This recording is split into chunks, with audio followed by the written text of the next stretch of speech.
아버지는 자영업자로서 식당을 하시고 계셨고 어머니는 일손을 도우셨죠. 아버지는 어머니와 원활한 소통을 위해 수화를 배우셨고 덩달아 저도 자연스럽게 수화하는 것이 일상이 되어버렸습니다. 저는 학창시절 학교에서 다녀오자마자 곧바로 식당으로 가서 어머니가 할 일들을 도왔고 안쓰러운 엄마를 쉬게 해드렸죠. 엄마, 이 그릇들은 내가 다 치울 테니까 엄마는 좀 쉬고 있어. 이따가 내가 배달일도 다 갈게.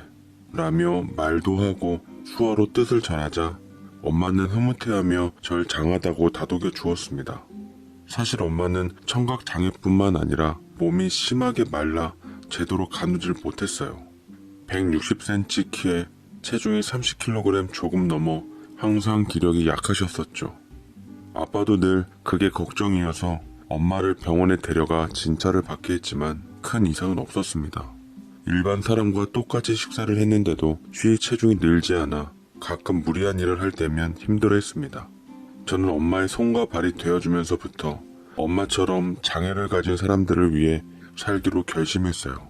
저는 공부를 할 수 있는 명석한 두뇌와 신체 기관들의 고마움을 일찍이 깨닫고 열심히 최선을 다했습니다. 마침내 저는 중등 특수교육학과로 입학을 하게 되었습니다. 수화는 어렸을 적부터 자연스럽게 익혀 수화 통역사 자격증은 손쉽게 땄어요. 군대를 다녀오고 난 후 저는 3학년 때 본격적으로 임용 준비를 하려 했지만 당시 아버지가 운영하시던 식당 옆에 똑같은 메뉴에 프랜차이즈가 들어오며 경영에 큰 곤란을 겪게 되었습니다. 임대료까지 치솟자 가게를 유지하기 위해 빚만 늘어났고 도저히 감당할 수 없는 지경에 이르렀죠. 가세가 기울면서 저는 일단 잠시 학업을 멈추고 휴학을 해야 했습니다. 돈을 벌어서 가족들의 생활비를 벌기 위해 학원이며 과외며 할 수 있는 일을 찾아 나섰는데 그때 제가 방학 때마다 봉사활동했던 곳에 선생님의 소개로 일자리가 들어왔습니다. 사실은 우리 친척 아는 지인의 딸인데 청각장애를 앓고 있는데 애가 보통 성격이 아니야. 학교도 적응 못해서 그만두고 집에서 가정교사를 구했는데도 다들 못 견디고 나갔더라고. 곁에서 부모님들이 고민이 많은 것 같아. 괜찮으면 선생님이 한번 가볼래? 라고 말씀하셨는데 조건은 입주 가정교사였고 제시한 페이가 상당히 높았습니다. 저는 제 전공도 살리고 돈도 벌 수 있는 좋은 기회라 생각하고 소개시켜 주신 곳을 마다하지 않은 채 기꺼이 갔습니다. 일러주신 주소로 도착했는데 굉장히 커다란 저택이더라고요. 3층짜리 전원주택이었는데 넓은 정원도 딸려있고 집 분위기가 굉장히 고즈넉하고 운치 있었습니다. 저는 조심스럽게 벨을 눌러 안으로 들어왔는데 저도 모르게 분위기에 압도당해서 움츠리게 됐어요. 집안에 미술품도 있고 고가의 악기도 있는 게 상당히 잘 사는 집 같더라고요. 일하는 아주머니가 그 사모님이랑 소민이가 나올 테니 기다려주세요. 라며 친절하게 말씀해 주시며 차를 내주셨는데 긴장된 상태로 차를 겁없이 마시다 목구멍이 얼얼해지도록 대기도 했습니다. 불이 난 혓바닥을 찬물로 식히고 있을 때 그때 우아한 포스의 사모님이 여자아이를 데리고 나타났습니다. 안녕하세요, 선생님. 이 아이가 제 딸 소민이입니다. 거듭 설명하지 않을게요. 직접 보시고 판단해 주시고 제 아이를 맡는 동안 잘 좀 부탁드립니다. 라고 말씀하시는데 제가 정중하게 인사한 후 알겠다고 한 뒤 아이에게 인사를 했어요. 반가워. 내 이름은 김경준이라고 해. 앞으로 널 가르칠 선생님이야. 잘 부탁한다. 라며 천천히 입모양을 읽을 수 있게 말한 뒤 수화로 다시 전했습니다. 허나 소민이는 잔뜩 경계 어린 눈초리로 절 노려보며 인사 대신 사납게 고함을 지른 후 바깥으로 도망가 버렸습니다. 체구가 굉장히 작아서 고작해야 11살, 12살 정도밖에 돼 보이질 않았어요. 아이는 마당에 있는 분수대에 뛰어들어 제멋대로 놀았고 땅을 대굴대굴 굴러가며 이해할 수 없는 행동을 했습니다. 제 주위에서 청각장애우들을 많이 봐왔지만 적어도 사회규범을 알고 습득한 아이들이 대다수였는데 소민이는 좀 특별한 아이였습니다. 적대적반항장애를 동반한 ADHD를 앓고 있는 탓에 아이는 무척 충동적이고 주의력이 결핍되어 있었으며 부모님들 역시도 그것 때문에 우울증을 앓고 있다고 하더라고요. 실제로 소민이 어머님께서는 무기력한 모습으로 될 대로 되란 식으로 제게 아이를 맡긴 후 방에 들어가 나오시질 않았습니다. 저녁 때쯤 돼서야 소민이 아버지를 만났는데 보니까 크게 부동산 사업을 하고 계시더라고요. 딱 봐도 돈이 많아 보이는 자태였고 제게 선불로 페이를 주었습니다. 약속했던 금액보다 조금 더 넣었습니다. 우리 딸 소민이 잘 좀 부탁드립니다. 그동안 우리 딸이 선생님들을 힘들게 했지만 그래도 그 애의 진심을 좀 더 봐주셨으면 해요. 라며 제게 넙죽 인사까지 해주셨어요. 저는 소민이의 상태를 확인한 후 마음을 좀 더 단단히 먹어야 했습니다. 그 아이는 제가 여태껏 봤던 특수 아동들과는 확실하게 달랐어요. 저는 간만에 헬렌 켈러 이야기를 읽은 후 용기를 채워넣고 다음날 아이한테 다가갔습니다. 식사 시간에 아이는 숟가락 젓가락을 사용하지 않고 두 손으로 그냥 먹었는데 관습과는 아주 담쌓아 놨더라고요. 부모님들조차 소민이의 버릇을 이제는 그러려니 하며 지켜봤습니다. 저는 아이를 말리며 소민아, 지금 식사를 아주 잘하고 있어. 그런데 손으로 먹는 것보다 이제 숟가락과 젓가락을 사용하면 더 기분 좋은 식사를 할 수 있을 거야. 선생님처럼 한번 해볼까? 라고 제가 또박또박 상냥하게 웃으며 보여줬지만 당연히 이게 통할 리 만무했죠. 접시에 있는 걸 제 얼굴에다 엎어버리고 숟가락 젓가락을 집어 던진 뒤 사방에 흩트렸습니다. 저는 묵묵히 아이가 엎지른 것에 대해서 치워주었고 소민이에게도 그러면 안 된다고 일러준 뒤 같이 치우게끔 유도했지만 씨알도 안 먹혔어요. 식사 시간에만 이러면 다행이게요. 공부 시간에는 책을 찢으며 던졌고 침대에 방방 뛰어다니며 이리저리 날뛰었고 간식 시간에는 음료수와 먹는 것들을 천정에다 던지며 난리를 쳐댔습니다. 계속 어떻게든 해보려 했지만 소민이는 늘 제자리였고 전혀 교육의 효과를 보이지 못하고 있었습니다. 너무 힘이 들어 당장이라도 다른 선생님들처럼 나가고 싶었지만 제 생활비를 기다리시는 부모님을 봐서라도 그만둘 순 없었죠. 마음이 약해진 저는 그만 눈물이 났고 바보같이 훌쩍거리고 있는데 그때 소민이가 제 곁에 다가와서 제 눈물을 닦아주는 것이 아니겠습니까? 뭔가 교육의 진전을 보였나 싶어 저는 아이에게 고맙다고 수화로 전해주었고 소민이는 아주 잠시 동요하는 듯 하다가 절 밀어버린 뒤 바깥으로 나가버렸습니다. 희망이 보인 저는 좀 더 적극적으로 아이에게 다가갔고 정원에서 소민이와 같이 놀이 수업을 하기 위해 평균 때나 에어바운스 위에서 뛰고 회전하는 기구 위에 앉아 낚시놀이를 하는 등 교과서에서 추천하는 놀이 중심으로 해나갔지만 네, 앞서 말했듯 이론이랑 실제는 달랐습니다. 별 흥미가 없었던지 자기 멋대로 놀았고 저는 그 아이의 모습을 가만히 지켜보며 그냥 그 자체로 인정해주기로 했습니다. 뭘 가르쳐서 습득시키기보다 그냥 그 아이가 원할 때까지 받아들일 때까지 기다려주기로 했습니다. 처음에 동요하던 제가 눈 하나 깜빡 안 하니 아이의 행동은 보다 과격해지고 과장되어졌지만 그래도 제가 끄떡을 안 하니 재미가 없었던지 이내 포기하더라고요. 저는 아이가 받아들이든 아니든 똑같은 교육을 여러 번 재현했고 어느 순간 그게 머리에 익혔는지 아이가 숟가락과 포크를 시도하기 시작하더라고요. 처음에는 아주 잠깐이었지만 제가 웃으며 기쁜 반응을 보이자 아이는 어느새 제 말을 들어주기 시작했습니다. 전 그때 진짜로 제가 설리반 선생님이 된 것처럼 착각했고 참된 교육자로서 제 교육 방법이 먹힌다고 생각했네요. 소민아, 나는 헬렌 켈러도 굉장히 위대하지만 그렇게 만든 설리번 선생님을 더 존경해. 난 설리번 선생님이 되는 게 꿈이었는데 널 만나고 내 꿈을 이룬 것 같아. 고마워.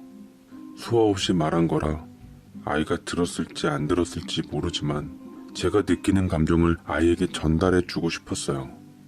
아이는 난장판으로 만들며 제멋대로 해도 제가 나타나면 순한 양처럼 변했고 제가 가르쳐준 대로 고분고분하게 따랐습니다.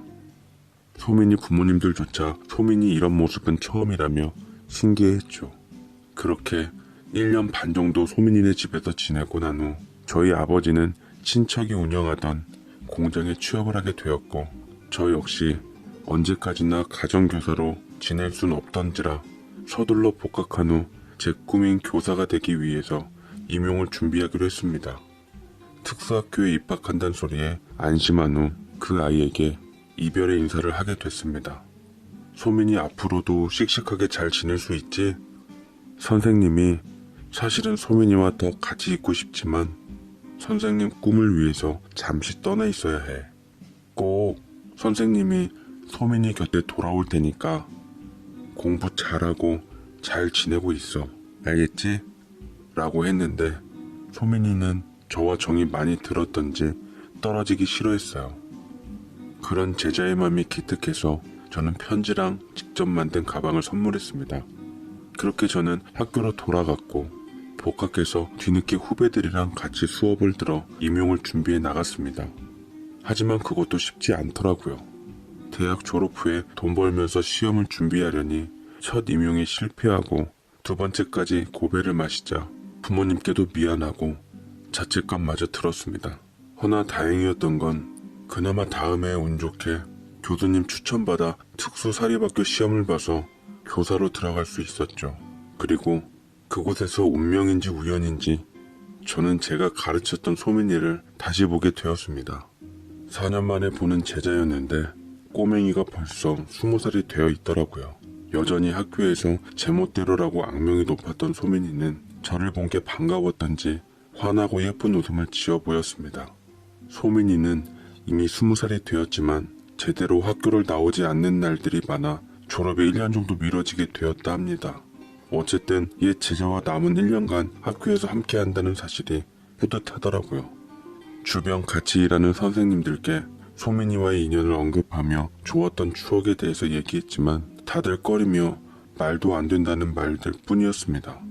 개중 저는 같이 근무하고 있던 동료 여교사와 친해지게 되었는데 그녀는 제게 마음이 있는 듯 했어요. 선생님, 저 뮤지컬 티켓이 생겼는데 같이 보러 가실래요? 연예인 나오는 공연이라 인기가 좋대요. 라면서 제게 은근히 티켓 2장을 내밀며 데이트 신청을 했는데 마침 화제가 된 공연이기도 했고 호의를 거절할 필요는 없을 것 같아 오케이 하며 보러 가기로 했죠. 그런데 소민이가 갑자기 제게 오더니 바닥을 둥글며 배가 아프다는 겁니다. 수화로 선생님, 저 배가 너무 아파요. 곁에 있어주시면 안 돼요? 라고 간절한 눈빛으로 얘기를 하는데 무슨 큰일이라도 생긴 줄 알고 급한 마음에 아이를 업고 서둘러 병원을 향했습니다. 진찰을 한 후 검사를 해보려는데도 그 아이는 거부하며 제 손을 꼭 잡으며 놓으려 하질 않았어요. 선생님, 저 입원시켜주세요. 부모님도 불러주시고요.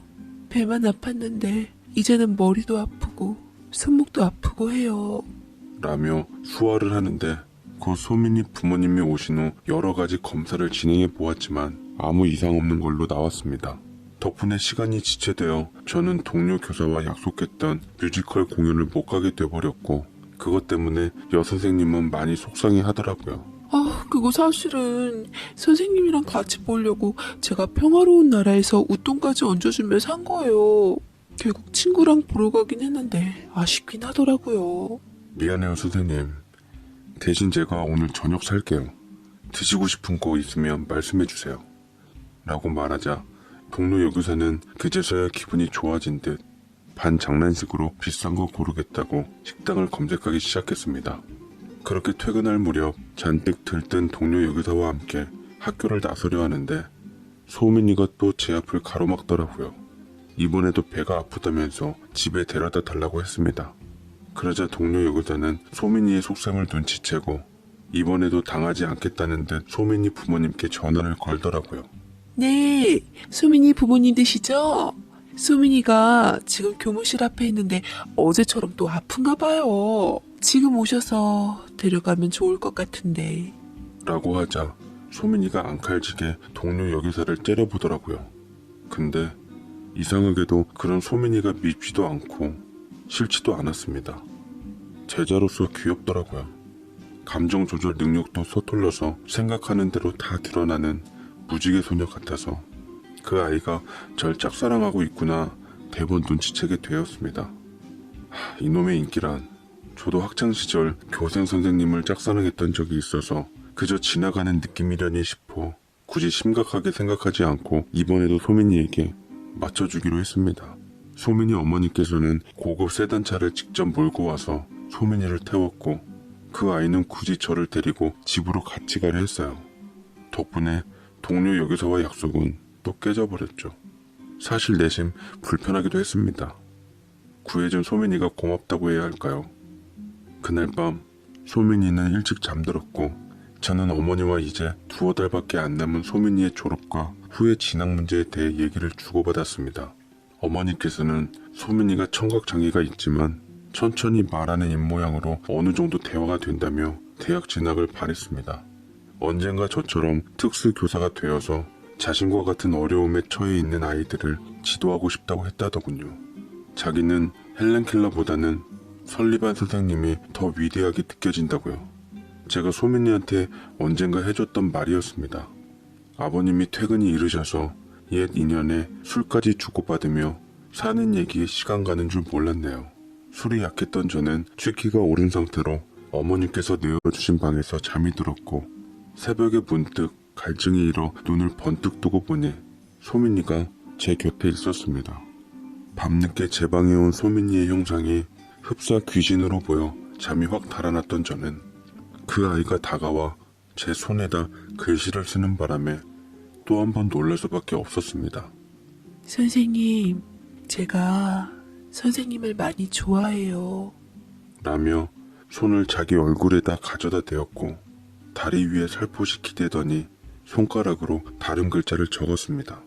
선생님, 저 졸업한 후 우리 결혼하면 안 돼요? 저 선생님께 진심이에요. 라며 제게 고백하는데 참 당황스럽더라고요. 그 아이에게 저는 선생님일 뿐이라고 생각했는데 결혼까지 운운하니 어떻게 해야 할지 모르겠더라고요. 저는 일단 오해를 피하기 위해 아이를 달랜 후 도망치듯 그 집을 빠져나올 수밖에 없었습니다. 다음날 소민이는 학교에 나오질 않았어요. 졸업을 앞두고 있는 시점에서 그 아이의 모습을 볼 수가 없었습니다. 행여나 마음을 다쳤나 싶어 염려가 되기도 했지만 괜히 교사로서 학생과 얽히는 오명을 쓰고 싶지도 않았습니다. 소민이는 1년 동안 출석 일수가 잘 채워졌는지 학교를 안 나와도 졸업까지는 큰 이상 없이 흘러갔습니다. 하루빨리 소민이가 졸업한 후 그냥 평범하게 교사로서 일하며 살고 싶었어요. 하지만 불현듯 소민이가 떠오를 때가 많았고 때론 우습게도 그 아이가 보고 싶은 적도 있었습니다. 참 알 수도 없었고 뭐라 설명할 수도 없는 묘한 것이었어요. 소민이는 끝내 졸업식에 오질 않은 채 나중에 어머니께서 직접 와서 소민이 졸업장을 챙겨가셨는데 저와 잠깐 차 한 잔을 요청하셨습니다. 소민이 어머니께선 딸에 대해 입을 여시더군요. 소민이가 아무래도 단단히 상사병에 걸린 것 같아요. 아무도 그 일 감당 못했는데 선생님은 가능했던 게 그 애가 선생님을 진심으로 좋아했기 때문이었겠죠. 끙끙 앓는데 부모로서 보기가 참 힘들어서 드리는 말씀이에요. 혹시 소민이를 마지막으로 한 번만 더 만나주실 순 없나요? 제대로 만나서 도망치지 마시고 선생님 마음을 아니라고 확실하게 말씀 주시면 아이가 감정 정리하는 데 도움이 될 것 같아요. 어차피 졸업하니 더 이상 볼 일도 없잖아요. 라는데 저는 섣부르게 대답을 못하다가 알겠다고 끄덕였습니다. 사실 망설였던 건 어머니께서 아니라고 확실하게 말씀해 달라고 했는데 제가 소민이에게 그 말을 제대로 할 자신이 없었거든요. 막무가내인 야생마 같던 그 아이가 어느새 제 맘에 들어와 버렸던 것 같아요. 현실적으로 복잡한 생각은 저 멀리 치우고 당장 그 아이가 저 때문에 마음 아파하는 모습을 볼 수 없었던 저는 소민이한테 가서 나지막히 선생님으로서 얘기를 전했습니다. 소민아, 우리 소민이는 나중에 선생님보다 더 좋고 멋진 사람 만날 거야. 선생님으로서 너의 미래를 응원하고 축복해주고 싶어. 그러자 눈물 가득 담고 몸을 일으킨 소민이는 수아로 진심을 전했습니다. 제 미래는 선생님이에요. 처음 봤을 때부터 선생님과 늘 함께하고 싶었어요. 제발 절 버리지 마세요. 제가 몸이 불편한 아이라서 그런 거라면 제가 가진 다른 것도 봐주세요. 저는 부자고요. 부모님도 훌륭하시고요. 제일 중요한 건 선생님을 사랑한다는 거예요. 그래도 전 안 되나요? 소민이는 절절한 얼굴로 눈물을 떨어뜨리고 저를 똑바로 직시했어요. 그 눈빛을 피했던 건 오히려 저였습니다. 제자의 고백을 들었을 뿐인데 왜 이렇게 가슴이 내 심장이 폭발할 것 같던지요. 저는 이런 제 마음을 인정할 수 없어서 자리를 피하려고 했지만 그 아이는 절 붙잡았습니다. 하며 제가 야속하다는 듯 큰 소리로 엉엉 울어버렸어요. 당황한 저는 소민이를 달랬고 이 자리를 빠져나가기 위해 교육자로서 양심을 걸고 아이를 설득했습니다. 소민아, 그러면 약속 하나만 하자. 나는 공부 잘하는 똑똑한 여자가 좋아. 우리 소민이 부모님이 원하시는 대로 대학도 가고 공부도 열심히 해서 대학 졸업한 후에 선생님 앞에 설 수 있어? 그때 동안 맘 바뀌지 않고 노력해주면 나도 소민이 맘을 긍정적으로 생각해 볼게. 소민이는 절 응시하며 생각하다 수화로 맞받아 쳤습니다. 그럼 선생님도 내가 대학 가서 졸업할 때까지 다른 여자 만나지 말고 기다려주세요. 그때는 제 마음에 대해 긍정적이 아니라 무조건 결혼하는 거예요. 아셨죠? 라고 저돌적으로 말했고 저는 피식 웃으며 고개를 끄덕이고는 알겠다고 했습니다. 그리고 우리는 굳게 약속을 했어요. 저는 내심 아닌 척 하면서도 그 약속을 믿고 싶었나 봐요. 소민이는 다음해 수능 시험을 보았고 특수교육학과를 희망했으나 성적이 안 돼서 결국 낙방하고 말았습니다. 대신 청각장애우들이 공부할 수 있는 환경이 좋은 대학을 진학하게 되었습니다. 대학생이 된 그 아이는 학교가 제가 있는 지역과 떨어져 있어서 자주 만나진 못했지만 주말이나 방학 때는 많이 찾아와서 저와 정을 붙였습니다. 저도 점점 마음을 열게 되었고 좋은 느낌으로 제자이자 그녀가 된 여자를 지켜주며 같은 청각장애를 앓고 있던 저희 어머니께도 소개시켜 주었습니다. 어머니는 소민이와 말이 잘 통했고 그 아이는 저희 부모님께 싹싹하게 잘했어요. 심지어 소민이 아버지께서는 건물 주셔서 저희 아버지 손맛을 다시 살릴 수 있는 기회를 주시며 식당 자리를 내어주시기도 했습니다. 저와 소민이는 모두가 인정한 커플이었고 연인이었습니다. 그리고 대학 졸업을 앞둔 소민이에게 저는 프로포즈를 했고 그 아이는 기다렸다는 듯 제 신부가 되어 주었습니다. 네, 이게 설리반 선생님을 꿈꿨던 제 미래였습니다. 그 덕에 사랑하는 그녀의 남편이 되었고 부부가 되어 화목한 가정을 이루었습니다. 사이에 딸 아이 한 명도 태어났는데 어찌나 사랑스러운지 면 그래도 돈 많은 놈이 최고지. 너 결혼해서 애 낳고 행복하게 잘 살면 그것만큼 우리한테 효도하는 게 어디 있겠니? 아버지는 너 부잣집 사모님처럼 떵떵거리면서 잘 살았으면 좋겠다. 라고 제게 십가라 하셨고 부모님 말씀이 곧 하늘이었던 저는 말씀대로 별 사람 더 있겠나 싶어 그 남자와 결혼하기로 마음먹었습니다. 허나 결혼식을 올린 후 뚜껑을 막상 열어보니 남편이 저와 부모님께 내세울 만큼 큰 부자는 아니었어요. 시아버지와 남편은 작게 사업을 하고 있을 뿐이었고 그걸 부풀려서 부모님께 성공한 사업가라며 말씀드렸던 거죠. 나중에 남편에게 속은 걸 안 부모님께서 뒤늦게 억울해봤자 어쩔 도리는 없었어요. 도리어 사업이 어려울 때는 친정돈 가져다가 보탰는데도 시댁에게 공을 인정받기 어렵더군요. 나중에는 친정도 어려워져 못다 하게 되니 남편의 구박은 날로 심해졌습니다. 시부모님과 같이 살며 결혼 생활을 했는데 노래의 노래를 불렀던 첫 아들을 낳으면서부터 남편은 밖에서 바람을 피기 시작했습니다. 시부모님께선 그런 제게 결혼한 지 얼마나 됐다고 남편맘 하나 간수 못하냐고 야단치셨죠. 곧 죽어도 아들 탓은 절대로 안 하시는 양반들이셨습니다. 이혼을 하고 싶어도 요새와는 달리 이혼녀라는 딱지가 칼바람처럼 매서워서 그럴 용기는 참 없었어요. 그렇지만 마음에서는 항상 이혼 생각을 떨치지 않은 적이 없었습니다. 그래도 둘째 딸, 셋째 아들까지 본 후에는 자식들 앞길을 생각해서 또 이혼할 수가 없었죠. 저는 현실이 점차 버거워지기 시작했습니다. 집은 창살 없는 감옥 같았고 백골이 진토될 때까지 이렇게 살아야 하나 서글펐습니다.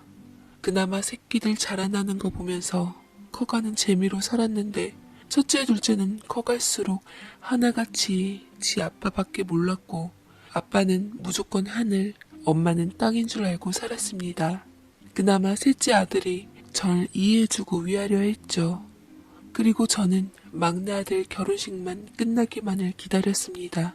이혼 서류를 작성하며 참았던 30년간의 불행한 결혼 생활에 한을 토해내고자 했어요. 그럴 때마다 남편이 늘 제게 그랬듯 어김없이 말로 사람을 아프게 하더군요. 그래도 30년 넘게 같이 보낸 부인한테 일말의 죄책감 없이 말입니다. 아휴, 이 옆에네. 아주 하는 짓마다 그냥 이제 와서 네가 이혼해서 먹고 살 능력이나 있어? 나도 너랑 한평생 사는 거 힘들었던 사람이야. 사람들 수군대는 거 꼴배기 싫어서 참고 살았지. 아니면 나도 벌써 너랑 끝냈어. 그러니까 이제라도 이혼하자고요. 애들 다 시집장가 보내는 와중에 더 이상 당신 부인으로 살 이유가 없잖아요? 그만 날 좀 놔주라고요. 당신 이혼이 뭔지나 알아? 능력도 없으면서 헛바람만 불어서는 얌전히 집안일이나 하면서 애들 엄마로 사는 게 속편할 거야. 남편은 무슨 미련으로 이혼만큼은 도저히 안 된다며 30년 내내 이런 말들을 너무나 쉽게 해왔습니다. 자식들 앞에서 이런 말들을 했는데 자식들이라고 절 부모 공경했을까요? 힘겹게 대학이다 대학원이다 공부시켰더니 자식들 역시 다 쥐덕인 줄 알고 콧대 높아진 건 매한가지였더랬죠. 이렇게 힘들게 살았는데도 저에 대한 남편의 무시는 그칠 줄을 몰랐어요. 자식들도 절 우습게 보는 건 마찬가지였습니다. 그래도 새끼이고 서방이니 바보같이 참고 살았습니다. 하지만 막내 아들만큼은 제 처지를 가여워하며 제 편을 들어주더군요. 어머니, 아버지 같은 사람이랑 얼른 이혼하세요. 어머니 불쌍해서 더 이상 못 보겠어요. 앞으로는 자식들 말고 그냥 오로지 어머니만을 위해서 살아요. 라고 절 위로했는데 어쩌다 제 인생이 이렇게 된 건지 서글퍼졌습니다. 이혼 서류 작성하는데도 손이 떨렸어요. 밟히는 데만 익숙했던지라 꿈틀대려니 얼마나 심장이 쿵쾅대던지요. 남편은 이혼 서류를 가져갈 때마다 찢어댔지만 끊임없이 이혼 서류를 가지고 오는 제 강경한 태도에 주춤거리며 살살 달리기 시작했습니다. 이제까지 우리 잘 살았잖아. 왜 그래? 나 이제 여자들도 다 정리했어. 우리 둘 다 늙어서 이혼해서 외로워 어찌 살려고 해? 그만하고 마음 추스리고 배고프다 얼른 밥이나 차려와. 하더군요. 그놈의 밥. 내가 밥집 아줌마도 아니고 이 와중에서도 밥 타령을 하는 남편이 미웠습니다. 그것도 모자라서 그날 밤 남편은 제가 자는 줄 알고 밖에 나가 친구들과 전화통화하며 제 험담을 하더이다. 여태 데리고 살기 쉬웠는데 요새 왜 이렇게 들고 일어나는지 모르겠어. 외동딸이라 처갓집 재산 이제 곧 다 이쪽으로 올 텐데 그때까지 참아야지. 내가 그동안 답답히 데리고 산 공도 있는데 당연히 내 목도 있어야 하지 않겠어?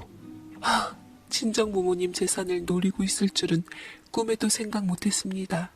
저희 부모님께서 현금이나 돈을 많이 가진 사람은 아니었지만 가진 땅이랑 집만으로도 당시 시세가 꽤 나가긴 했거든요. 왜 저랑 결혼했는지, 왜 저하고 이혼을 미뤄왔는지 알 것 같았습니다. 속상해서 밤새 눈가에 눈물 마를 새가 없었네요. 저는 독립하기 위해 30년 동안 못 먹고 못 쓰며 남편 몰래 한 푼, 두 푼 모아놓은 쌈짓돈으로 반찬 가게 털을 알아보려 했어요. 어쨌든 이혼하면 먹고는 살아야 했으니 가장 자신 있는 반찬 가게를 창업하고자 했고 계약을 하며 생애 사회에 첫 발을 내딛었습니다. 기뻤지만 불안한 마음도 컸어요. 제가 하도 스트레스를 받았는지 소화가 잘 안 되더라고요. 모든 게 절 멍들게 했지만 이대로 그 남자의 아내로 살기에는 더더욱 싫었습니다. 병원을 다녀오고 저는 한동안 소화를 못 시켜 중만으로 버텼습니다. 검사를 해보니 별다른 소견은 없었지만 내내 구역감을 달고 살며 약으로 버텼네요. 병원의 예약 오류 문제로 제가 예정보다 일찍 진료를 받고 집으로 갔을 때 시댁 식구들과 아이들, 남편까지 제 뒷담화를 하는 것을 듣게 되었습니다. 막내 아들과 저를 제외하고는 모든 식구들이 다 모였더군요. 애미, 언제부터 저런 거야? 저러다 갑자기 큰일 치르는 거 아니냐? 시어머니 말에 남편이 받아치더군요. 치료비 쓸 거 다 쓰고 집 말아먹고 가는 것보다 차라리 그게 낫지 않아요?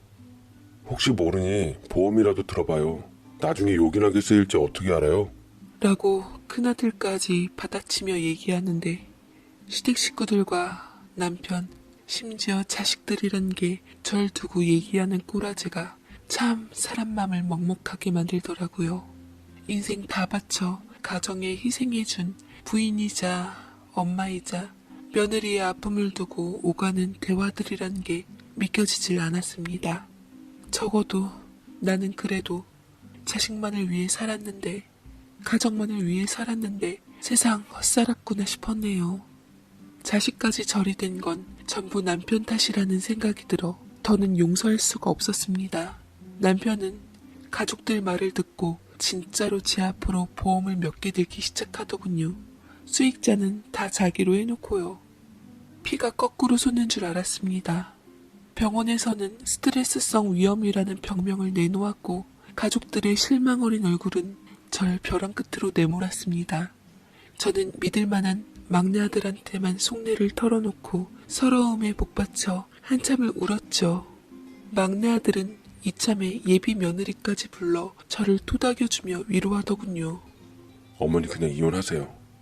밑바닥까지 다 봤는데 아버지랑 더는 같이 살 이유 없어요. 형 누나들도 다 품 안의 자식들이지 결국 엄마 인생이 제일 소중한 거예요. 제가 도울게요, 어머니. 맞아요, 어머님. 제가 어떻게 해서든 도울 테니까 반드시 아버님과 이혼하신 후 그곳에서 나오세요. 지금 경우에는 이혼만이 답이 맞는 것 같아요. 제가 이런 말하기는 좀 그렇지만 다들 어머니께 너무하셨네요. 그동안 어떻게 사셨어요? 막내 아들과 결혼할 예비 며느리는 든든하게도 유명한 로펌에서 근무하는 변호사였습니다. 처음에는 예비 며느리가 아들보다 학벌도 직업도 나아 혹여나 아침밥 못 얻어먹을까 싶어서 걱정을 했지만 성품이나 애정을 보며 믿고 결혼을 허락했습니다. 저는 똑똑한 며느리가 시키는 대로 남편과 이혼하기 위해 소송에 유리한 증거들을 모으기 시작했어요. 그간 일삼았던 저를 무시했던 행동과 가슴을 후빈 말들, 예전부터 밝혀진 여자 문제까지 이혼할 사유는 넘치더라고요. 남편이 아는 사람 소개로 등산 동호회를 들었는데 그곳에서 만난 여자인 것 같았습니다. 여자 문제로 다신 제 속을 썩이지 않겠다고 약속한 게 엊그제 같은데 제 버릇 개 못 주는 결과였죠. 저와 친했던 남편의 친구 부인이 있었는데 친절하게도 제게 연락하며 귀뜸해 주더라고요. 저는 예비 며느리의 도움으로 사람을 고용해서 증거될 만한 건 다 손에 넣게 되었습니다. 정남이가 떨어질 대로 떨어졌는지 남편이 상간녀랑 불륜 관계를 맺든 말든 전혀 마음의 동요가 없더군요. 저는 하나둘씩 반격의 증거를 모으고 어서 빨리 그날이 오기만을 간절히 바랬습니다. 막내 아들 결혼식이 끝나고 변호사의 며느리에 갑작스럽게 잡힌 재판 때문에 신혼여행이 미뤄져 하루는 가족들끼리 모여 식사 자리를 마련하게 되었어요. 시댁 식구들과 자식들은 집안 좋은 변호사 며느리에게 붙어서 어떻게든 덕보려 했지만 며느리는 아랑곳하지 않았네요. 그러자 분위기를 타며 남편이 술에 취해 며느리를 향해 빈정대며 말하더군요. 요새는 아주 그냥 여자들 세상이라니까. 하도 여자들이 잘 나가니까 능력 없는 여자들도 별 착각하며 남편에게 기어오르는 게 사회가 잘못돼도 한참 잘못됐다 싶다. 이럴 줄 알았으면 제대로 된 마누라 덕이라도 보게 똑똑하고 야무진 새 마누라 얻어서 살 걸 그랬어. 아휴, 내 팔자야. 라는데 모두가 한통속이 되어 웃더라고요. 그러자 며느리도 기막힌 듯 그들을 한참 보다가 촌철살인 같은 야무진 한마디를 던졌습니다. 아버님 참 재밌으시다. 똑똑하고 야무진 여자가 아무나 만나나요? 그런 멋진 여자에게 어울리는 능력 있고 성품 좋은 남자 만나서 결혼하겠죠. 세상은요, 결코 호락호락하진 않아요.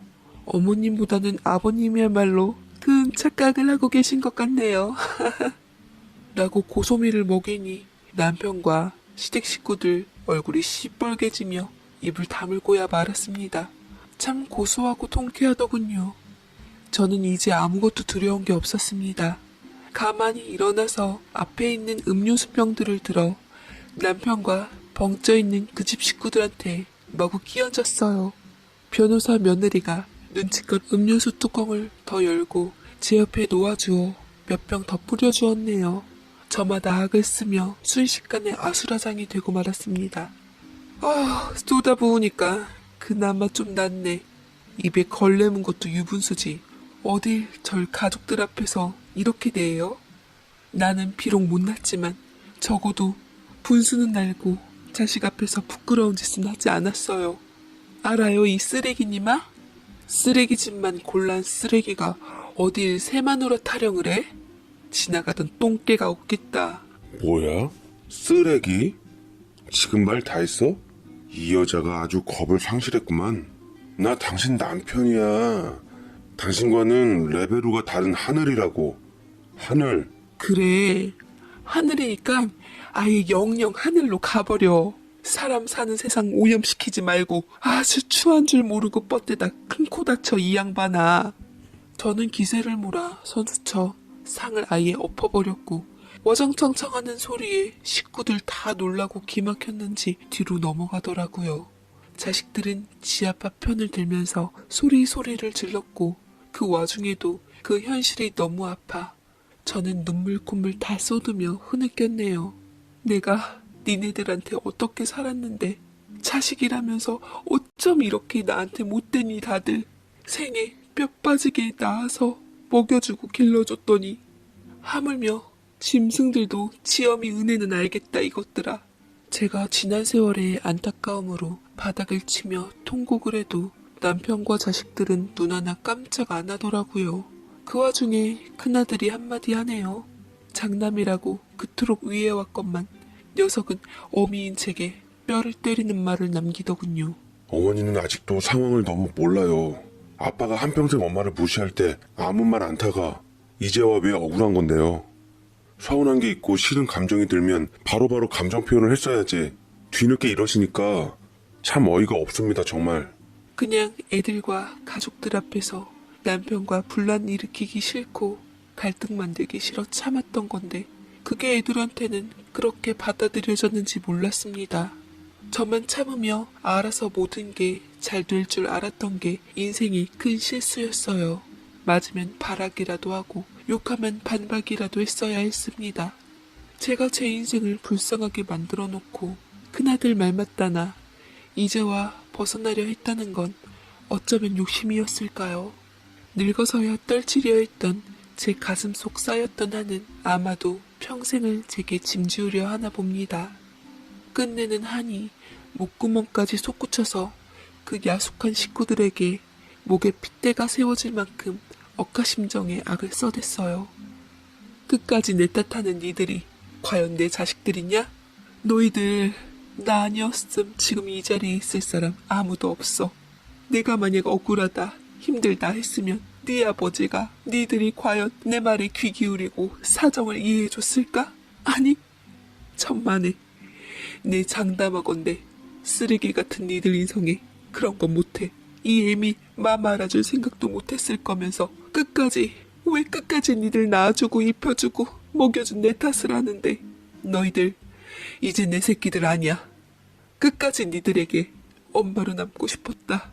그치만 그것도 니들 하는 꼴 보니 질려서 못하겠구나. 엄마 노릇, 아내 노릇, 며느리 노릇 영구적으로 끝낼 테니 다시는 내 얼굴 볼 생각 말아라. 라고 속에 품었던 말들을 질러댔고, 다른 형제들과 아버지가 무슨 말을 하든 막내 아들만큼은 신경 안 쓴 채 절 부축하며 집을 유유히 빠져나왔습니다. 한 배에서 나와 똑같은 환경에서 자란 자식들인데 든든한 막내 아들을 보며 그래도 자식 농사 완전히 헛지은 건 아니라 싶어 눈시울이 뜨거워지더라고요.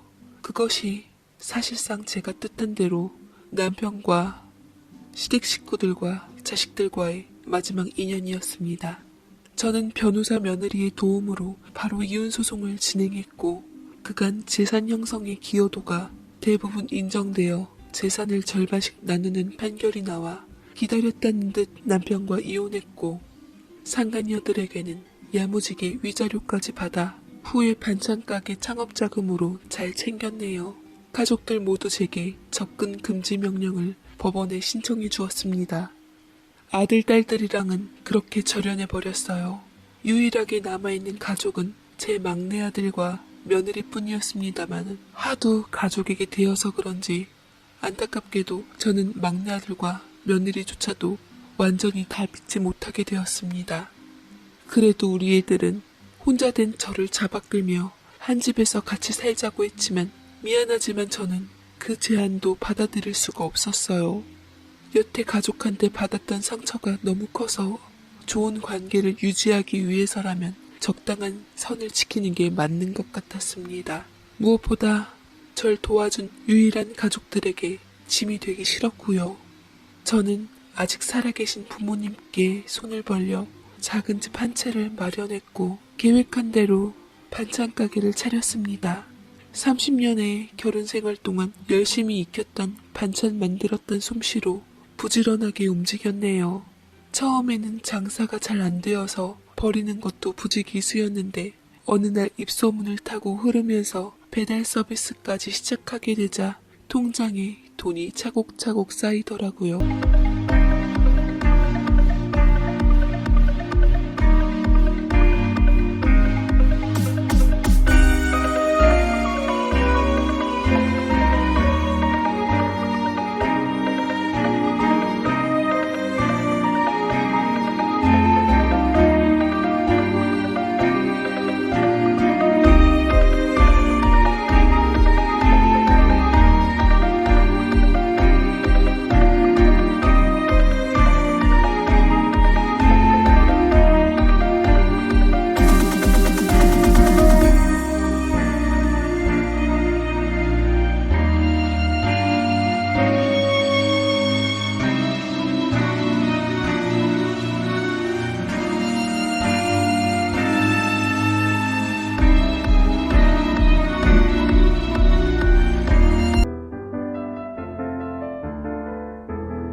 진작 제가 이 사실을 알고 자식들을 위하지 않았더라면 내 인생을 좀 더 윤택하고 잘 살았을지도 모른다는 생각이 어렴풋이 들었습니다.